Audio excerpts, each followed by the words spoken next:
Bonjour les entrepreneurs zen, je suis ravi de vous retrouver aujourd'hui pour une nouvelle vidéo avec quelqu'un d'incroyable, quelqu'un qui a une histoire incroyable, donc mon ami Didier Gélanor. Donc Didier va nous raconter son histoire tout à l'heure, mais on va parler de leadership, on va parler, j'aimerais bien également qu'on parle de prise de parole en public parce que je t'ai vu en conférence et tu es vraiment quelqu'un d'hyper inspirant et vraiment tu as envie d'aider les personnes à y aller, à avoir confiance en elles. Donc voilà, j'aimerais qu'on échange sur ces sujets-là, Didier, mais avant, est-ce que tu pourrais donc expliquer aux entrepreneurs zen, en fait, qui tu es et d'où tu viens? Ton histoire est vraiment fantastique. D'accord, merci. Déjà, je veux te remercier pour cette interview, ça fait énormément plaisir. Et vous saluer aussi, très chers internautes.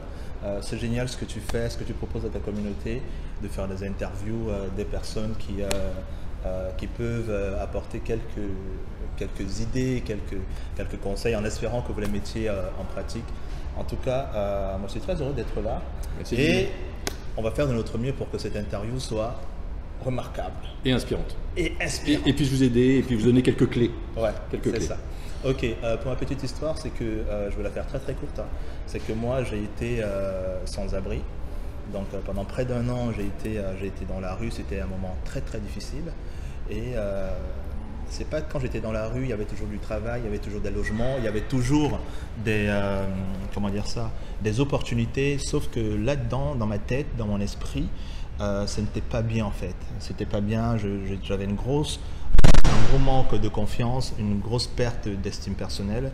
Du coup, comment est-ce que je pouvais mettre les choses en place pour agir, pour aller chercher ces opportunités-là qui étaient là, mais que je ne voyais pas parce que j'étais tellement concentré à me plaindre, j'étais tellement concentré à m'apitoyer sur mon sort, à dire que tout est horrible, tout ne marche pas. Donc tu étais une victime en fait. Voilà, j'étais une pure victime et c'est fou parce que à ce moment-là, j'ai l'impression que c'est ce qu'il faut en fait, c'est ce qu'il faut faire et je pense pas à autre chose. Je crois tellement que le monde est injuste que j'ai pas l'idée de me dire que voilà, il y a quelque chose d'autre ailleurs, il y a une autre façon de voir, il y a une autre façon de percevoir la vie et que nous avons des ressources en nous et qu'il faut peut-être que je change le regard sur moi, sur le monde, afin de me dire que les opportunités, elles sont là et que ça ne tient qu'à moi de sortir de cette situation-là. Alors, mais comment on passe de la rue, comment on passe de sans-abri et au fait d'inspirer des milliers de personnes? C'est quand même incroyable. Ah ouais, c'est vrai que c'est assez incroyable et cette question-là, on me la pose très souvent. Et c'est pour cette raison que je le dis, et même quand j'étais sur le plateau de BFM Business, où ils me posaient la même question, je leur ai dit que pour moi, ça passe par l'estime de soi. Quand une personne ne s'estime pas, quand une personne a un grand manque, ne connaît pas sa valeur, c'est difficile que la personne ait envie de se dépasser en fait. Tout à l'heure, on parlait à la conférence dans laquelle on était tout à l'heure, là, Ludovic, c'est que les gens, ils ont un potentiel extraordinaire, mais quand on pense qu'on ne mérite pas ce qu'il y a de beau, ce qu'il y a de génial, on ne mérite pas d'avoir des rêves, on ne mérite pas de les accomplir, c'est clair qu'on aura beau nous donner tous les outils, on ne va rien faire avec, et même si on n'a pas les outils à un certain moment, on ne va même pas chercher à aller les trouver. Et moi, j'ai eu la chance qu'il y a une personne que j'ai rencontrée un jour qui s'appelle Kilina Hills et c'est une dame et cette personne-là, elle m'a amené à avoir un regard sur moi que je n'avais pas. J'ai juste passé une seule journée avec elle et cette journée-là, vous savez, quand une personne, et tu dois le savoir Ludovic, quand une personne te regarde dans les yeux et qu'elle te dit « je crois en toi, tu peux faire des choses extraordinaires » et que cette personne-là, au moment où tu la rencontres, c'est un mentor pour toi, elle a un niveau tellement avancée parce qu'elle avait écrit des livres, c'est une experte internationale en communication et influence. Et moi, quand cette personne-là me regarde comme ça et elle me dit que tu peux accomplir des grandes choses, tu as un potentiel extraordinaire, vas-y, fonce. Et moi, dans mon entourage, personne ne me disait ça. En tant que sans-abri, j'étais autour de moi des personnes qui se plaignaient également, des personnes qui étaient dans le doute, des personnes qui ne faisaient rien. Donc, il n'y avait jamais personne qui m'avait donné ce genre de discours. Donc, la première clé, ce serait d'aller chercher des personnes qui nous font confiance et qui nous inspirent. Et puis, peut-être en retour, nous aussi, d'émettre cette même intention vis-à-vis de certaines personnes. C'est-à-dire que quand on a certaines personnes autour de nous en qui on croit, plutôt que de garder pour nous ce qu'on est en train de penser, de leur dire écoute, je crois en toi, vas-y, tu as un potentiel énorme, vas-y, fonce. Ah, bien sûr, c'est pour ça que je m'intéresse beaucoup au leadership, parce que le leadership, justement, c'est un leader, et nous sommes tous des potentiels leaders. Un leader, c'est quelqu'un qui a la capacité à dire aux autres ce qu'ils font bien, comment est-ce qu'ils pourraient progresser, et ce n'est pas des donneurs de leçons, mais ils sont là pour dire aux autres que vas-y, fonce, je crois en toi, tu as quelque chose à mettre en place. Et aujourd'hui, on est dans une société où il y a beaucoup de manque de reconnaissance. Et ce manque de reconnaissance-là, il serait intéressant que nous, en tant qu'individus, qu'on décide de le donner aux autres, cette reconnaissance-là, parce que les gens font des choses formidables chaque jour, un peu comme ce que tu es en train de faire. Le fait que tu sois en train de regarder cette vidéo, c'est formidable. Moi, je ne pense pas que c'est quelque chose d'acquis, c'est formidable, donc bravo pour ce que vous faites. Et non seulement ça donne aux autres la permission de briller davantage, et également nous, ça nous fait du bien parce qu'on sait qu'on est en train de contribuer à rendre le monde meilleur. On sous-estime énormément la puissance de la parole. On sous-estime beaucoup la force d'influence qu'on peut avoir sur les gens. Et donc c'est la vocation que tu t'es donnée aujourd'hui, c'est d'inspirer les gens, d'aider les gens à avoir plus confiance en eux, c'est ça oui, bien sûr, parce que tu sais, j'ai été tellement dans la merde, tu peux pas savoir, Ludovic, quand tu pleures chaque soir, tu as du mal à manger, vraiment tu fais des tentatives de suicide, c'est-à-dire que tu es vraiment au plus bas de la relation, et quand tu te rends compte qu'il y a quelque chose, des techniques, il y a des façons de voir qui peuvent t'amener à changer carrément de côté, mais tu t'accroches à ça, quoi, et tu te dis mais j'ai envie de le partager aux autres, quoi, parce que être dans la rue, c'est pas seulement le fait d'être SDF, c'est aussi le jour où on perd son emploi, le jour où on divorce, le jour où on perd un être cher. Pour moi, c'est aussi ça, être dans la rue, c'est aussi ça, perdre ses repères, en fait. Donc quand ces moments-là arrivent, voilà, qu'est-ce que l'on fait, quoi. Alors, moi, je n'ai pas connu la rue, mais j'ai connu donc une épreuve, enfin, pour moi qui était terrible, pour d'autres personnes ce ne sera rien du tout, mais pour moi c'était terrible. C'était le dépôt de bilan, et vraiment je suis tombé très très très bas, et c'est vrai qu'à l'époque, mais qu'est-ce que j'étais content d'avoir une ou deux personnes qui m'ont tendu la main, qui m'ont dit mais vas-y, ouais, je crois en toi, tu peux quand même faire des choses, et c'est vrai, tu as raison, c'est vraiment important. Et donc, enfin, un premier conseil qu'on pourrait donner, c'est voilà, tendez votre main quand vous voyez des gens qui sont dans la difficulté, peut-être qui sont dans la rue, écoutons-les et puis tendons-leur la main, quoi. C'est clair, et surtout, il ne faut pas s'obliger à aider une personne qui n'a pas envie d'être aidée. C'est-à-dire que sinon, l'effet qu'on est en train de faire là, c'est un peu comme si on est en train de perdre le temps.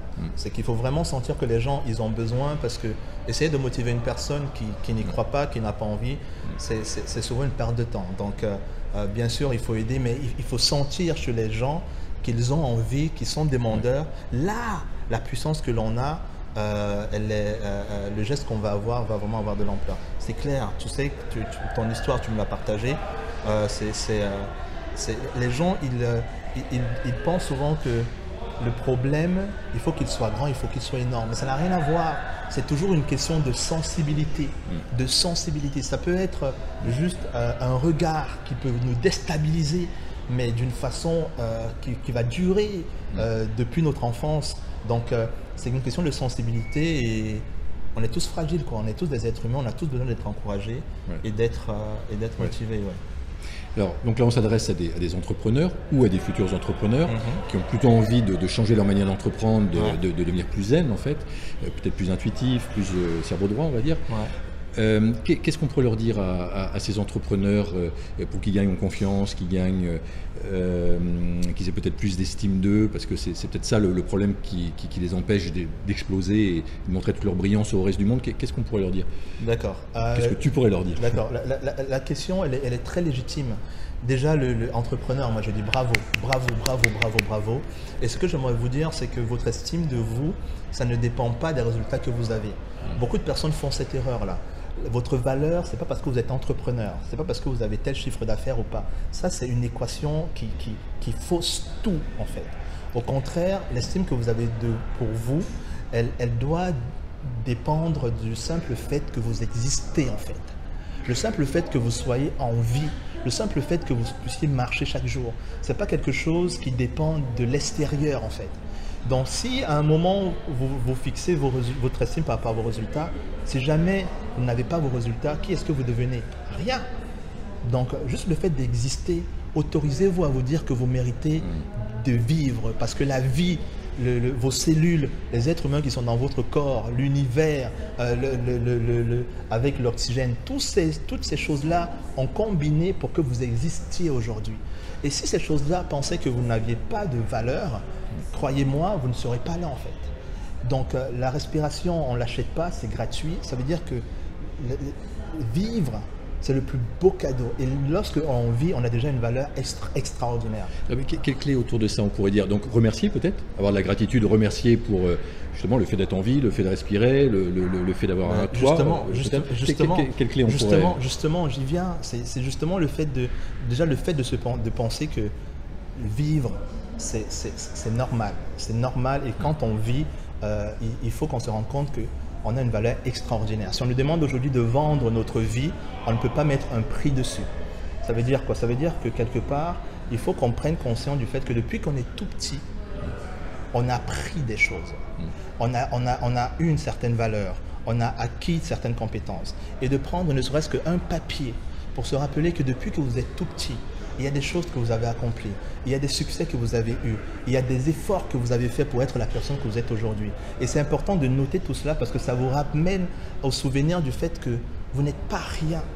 Vous êtes une personne qui est en plein développement et qui a acquis certaines expériences. Généralement, quand les gens ils apprennent à se connaître, ils ne définissent que ce qui ne marche pas. Alors qu'on est beaucoup plus grand que ça. Donc le fait d'avoir un cahier et de noter tout le temps ce qu'on a accompli, ce qu'on a fait, ça permet justement de nous rappeler ces dimensions d'être humain extraordinaires que l'on a. Ça, c'est la première chose. La deuxième chose, c'est lorsque l'on voit une personne qui a accompli quelque chose de remarquable. L'information que ça nous donne, c'est que c'est un être humain. Ce n'est pas que c'est Jean, c'est Pierre, c'est Paul qui est génial. Non, c'est vrai, il a le mérite. Mais ce qu'il nous renvoie comme information, c'est que c'est un être humain comme nous qui accomplit des choses. Donc s'il a accompli cela, ben bravo, ça me rappelle la grandeur que moi j'ai aussi.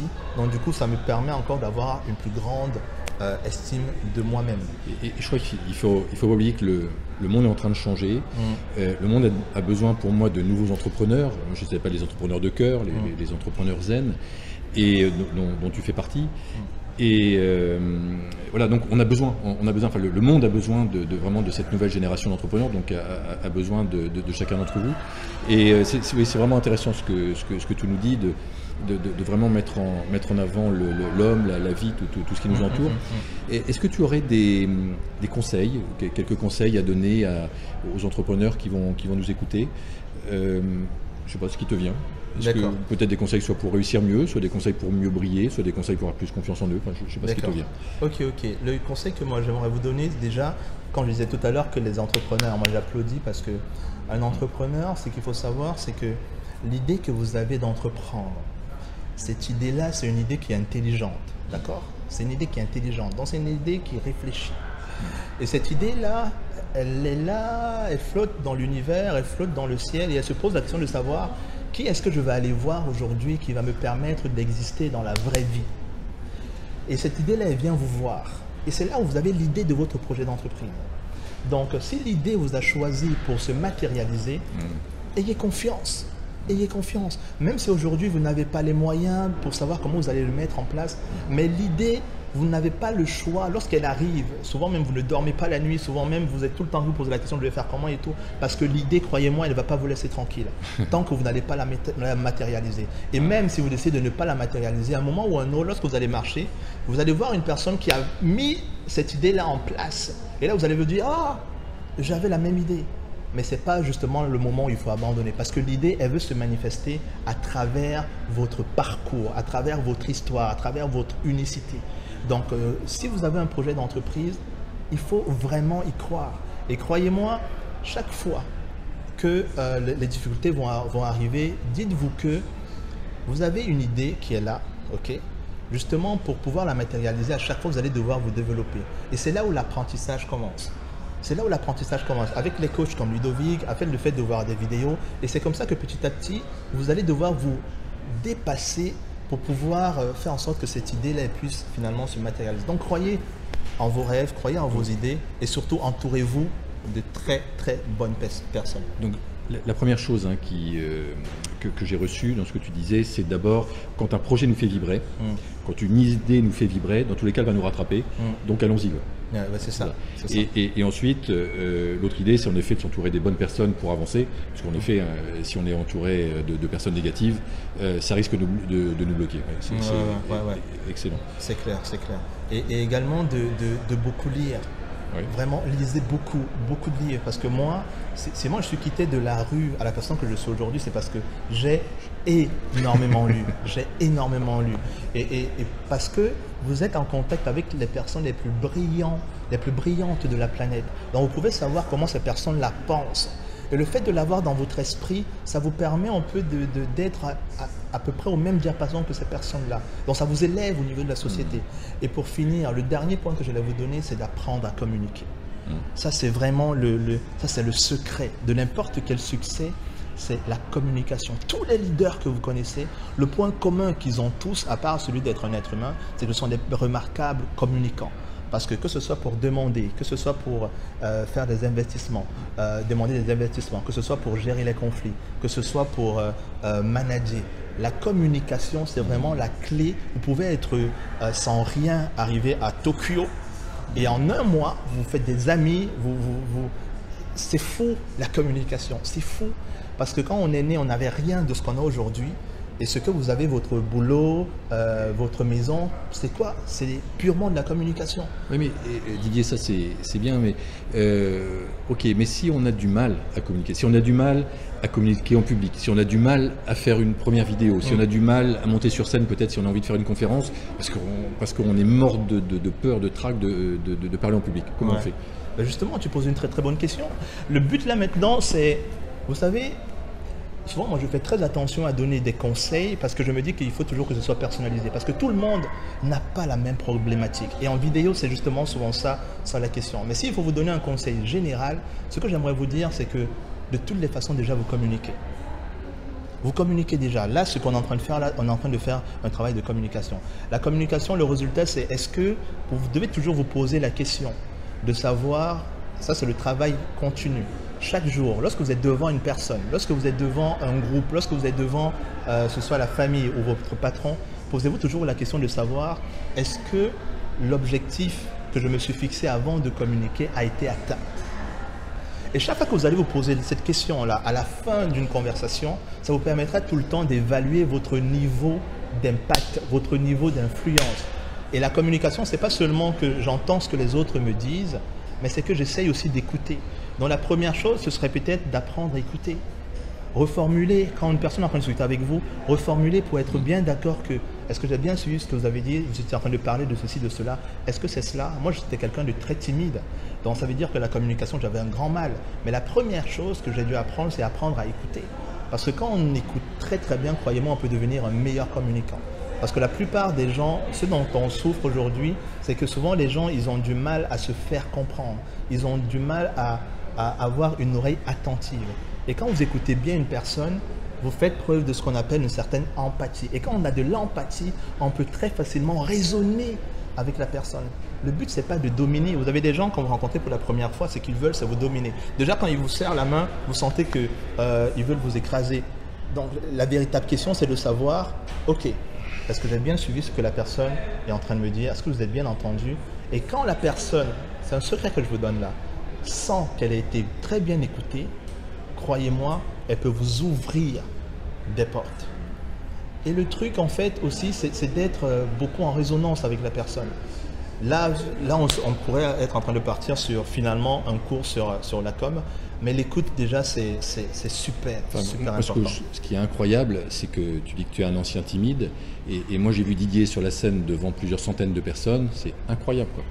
Incroyable le changement que tu as vécu. Donc, alors en effet, c'est pas l'objet de cette vidéo, on en fera certainement d'autres, mais donc les personnes peuvent continuer à te suivre sur. Tu peux nous donner peut-être les différents endroits où on peut te rejoindre? D'accord. Il y a le Grand Sommet de la Motivation, oui. Il y a le Tour de France de la Confiance en Soi, il y a une école de conférenciers professionnels également que j'ai co-créée sur la prise de parole en public et tout ça, et il y a une école de leadership. Donc, effectivement, tu parlais tout à l'heure, je suis devenu vice-champion de France, des meilleurs orateurs. Ben justement, j'étais timide. Mais ce que je suis en train de vous dire là, c'est je me suis rendu compte vraiment que la communication, mais ça part vraiment par l'écoute. Donc quand on est en train de discuter avec quelqu'un, c'est vraiment de voir à quel moment nos mots sont touchants ou pas, à quel moment le sujet est intéressant ou pas. C'est vraiment il faut faire un travail de présence extraordinaire. C'est-à-dire que le monde, ça n'existe plus autour, c'est vraiment la personne qui vous parle là qui compte. Et vous essayez même d'aller beaucoup plus loin que ce qu'elle est en train d'essayer de vous dire. Et moi, je pense que c'est vraiment la première chose. Après, tous les autres, là, ce sont des techniques. C'est incroyable. Écoute, c'était vraiment d'une très belle richesse. Tu nous as apporté beaucoup de choses, Didier. Un vrai plaisir d'échanger avec toi. Est-ce que tu aurais un dernier conseil, une petite chose qui te vient à l'esprit pour nos entrepreneurs? Dernier conseil, c'est souvent ce que je dis aux gens, c'est, vous savez, on cherche souvent des techniques. On cherche souvent à avoir tellement confiance en soi pour faire des choses, mais je vais être très franc avec vous. Quand moi j'ai commencé, je n'avais pas du tout confiance en moi. Mais vraiment pas du tout. Rappelez-vous, j'étais dans la rue. Et pour réussir, il ne faut pas vraiment avoir confiance en soi. Il y a tellement de personnes qui ont débuté sans avoir confiance, mais il y a une seule chose qui compte, c'est le désir. Le désir, le fait d'avoir envie. Parce que quand on a envie, on ne dort pas la nuit. Quand on a envie, on se pose la question de savoir comment est-ce que je vais faire pour y arriver. Comment est-ce que... Et moi, le plus beau conseil que je puisse vous donner, je ne vous connais pas, donc je ne peux pas vous donner des conseils personnalisés, mais ça, c'est quelque chose d'universel, surtout les personnes qui ont réussi. C'est à quel niveau est-ce que vous avez vraiment envie de vous élever dans la société, à quel niveau est-ce que vous avez envie d'aider les autres. Votre ambition, c'est super, ça c'est votre ego. Mais maintenant, au niveau de votre âme, c'est quoi votre mission pour les autres? C'est-à-dire qu'à un moment, c'est arrêter de penser à vous, arrêter de penser, c'est vraiment qu'est-ce que je veux apporter au monde? C'est quoi le désir qui est derrière, le désir brûlant? Et je vous promets que lorsque vous allez toucher ce désir-là, on ne peut pas vous arrêter parce que vous-même, tout seul, c'est quelque chose qui est psychologique. Tout seul, vous allez chercher les moyens pour trouver des solutions. Mais tout seul, vous allez rencontrer telle personne, telle personne, telle personne. Et au fur et à mesure que vous allez avancer, vous allez découvrir des outils.